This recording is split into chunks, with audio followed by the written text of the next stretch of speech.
Smart technique এডুকেশনের পক্ষ থেকে সকলকে জানাই আন্তরিক শুভেচ্ছা ও অভিনন্দন। আজকে আমরা নবম দশম শ্রেণীর গণিত বিষয়ের অনুশীলনী 9.2 এর পরবর্তী নিয়ে আলোচনা করব। আজকের পর্বে আছে পাঠ্য বইয়ের 27 নম্বর অঙ্ক, মান নির্ণয় করো। 3 cot square 60 degree plus 1/4 cosec square 30 degree plus 5 sin square 45 degree minus 4 cosec square 60 degree. এই রাশিটার আমাদের মান নির্ণয় করতে হবে। কিভাবে মান নির্ণয় করব? cot 60 ডিগ্রি মান বসাবো, cosec 30 ডিগ্রি মান বসাবো, sin 45 ডিগ্রি মান বসাবো এবং cos 60 ডিগ্রি মান বসায় আমরা ক্যালকুলেশন করব, তাহলে আমাদের অঙ্কটা সমাধান হয়ে যাবে। দেখো, প্রদত্ত রাশিটা আছে আমাদের 3 cot square 60 degree plus 1/4 cosec square 30 degree plus 5 sin square 45 degree minus 4 cos square 60 degree. এখন আমরা মান বসাবো। কি থাকলো? cot 60 ডিগ্রির মান কত? আমাদের জানতে হবে cot 60 ডিগ্রির মান কত। cot 60 ডিগ্রির মান হচ্ছে 1/√3 প্লাস 1/4 আছে থাকলো। যেহেতু cot এর উপর স্কয়ার আছে, এইজন্য এর মানের উপরও স্কয়ার দিতে হবে। cosec 30 ডিগ্রির মান আমরা জানি 2, যেহেতু cosec এর উপর স্কয়ার আছে, মানের উপর স্কয়ার হবে প্লাস 5 sin 45 ডিগ্রির মান হচ্ছে 1/√2, sin 45 ডিগ্রির মান 1/√2 এর উপরে স্কয়ার মাইনাস 4 cos 60 ডিগ্রির মান হচ্ছে হাফ, cos 60 ডিগ্রির মান হাফ। এখানে কি বললাম? মান বসিয়ে। এবার দেখো, এই কি থাকলো?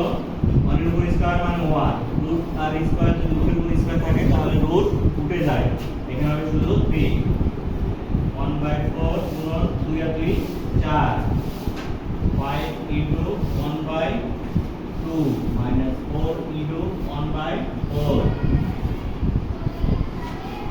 এবার দেখো a3 কাটা, a4 কাটা, a4 কাটা, তাহলে এখানে থাকলো 1, এটা কাটা গেলে এখানে থাকবে 1, 5 থেকে 5 নিচে হচ্ছে 2 মাইনাস এখানে থাকবে 1 প্লাস মাইনাস 1 কাটা 1 প্লাস 5/2। এবার দেখো আমরা লসাগু যদি করি তাহলে কি হবে? লসাগু যেহেতু হর নাই, সেহেতু লবের সঙ্গে এই লসাগুটা গুণ হয়ে যাবে। 2 আর 1 যদি আমরা গুণ করে দেই, 2 একে 2, এটা ভাগ করলে হবে 1 আর 5 যদি গুণ করি 5, তাহলে 5 আর 2 7 নিচে 2। এটা হচ্ছে আমাদের নির্ণয়ের মান। আশা করি সকলে তোমরা বুঝতে পারছো। আবার আমরা একটু বুঝাই দিই। দেখো, প্রদত্ত রাশিটা আমরা লিখবো। cot 60 ডিগ্রির মান 1/√3 বসাই দিলাম, cot এর উপর যেহেতু স্কয়ার আছে এজন্য স্কয়ার দিয়ে দিলাম। 1/4 ঠিক থাকলো। cosec 30 ডিগ্রির মান 2, cosec এর উপর স্কয়ার থাকায় এই মানের উপরও স্কয়ার হয়ে যাবে। 5 sin 45 ডিগ্রির মান 1/√2, sin এর উপর স্কয়ার আছে তাই মানের উপরও স্কয়ার বসাই দিলাম। 4 cosec এর মান হচ্ছে হাফ, তাই cos 60 ডিগ্রির মান হচ্ছে হাফ, এজন্য cos এর উপর স্কয়ার হাফের উপরেও স্কয়ার হয়ে যাবে। দেখো, রুটের উপর আমরা জানি রুটের উপর স্কয়ার থাকলে রুট উঠে যায়। 1 ঠিক থাকলো, কারণ 1 এর উপর স্কয়ার মানে 1 এ হয়। 3 1/4 2 2 4 5 হাফ।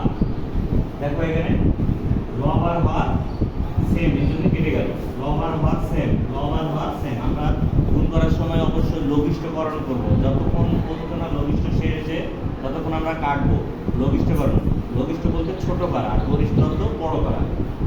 এখানে সব চলে গেলে থাকে এখানে 1, এখানেও সব চলে গেলে থাকে 1।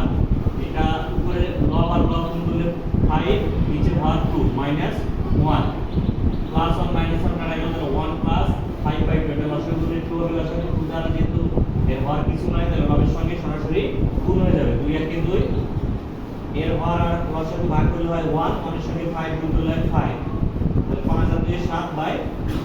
এটা হচ্ছে অ্যানসার। আশা করি সকলে তোমরা অঙ্কটা বুঝতে পারছো। আমার ভিডিওগুলো যদি ভালো লাগে থাকে তাহলে অবশ্যই আমার চ্যানেলটিকে সাবস্ক্রাইব করবে। ধন্যবাদ।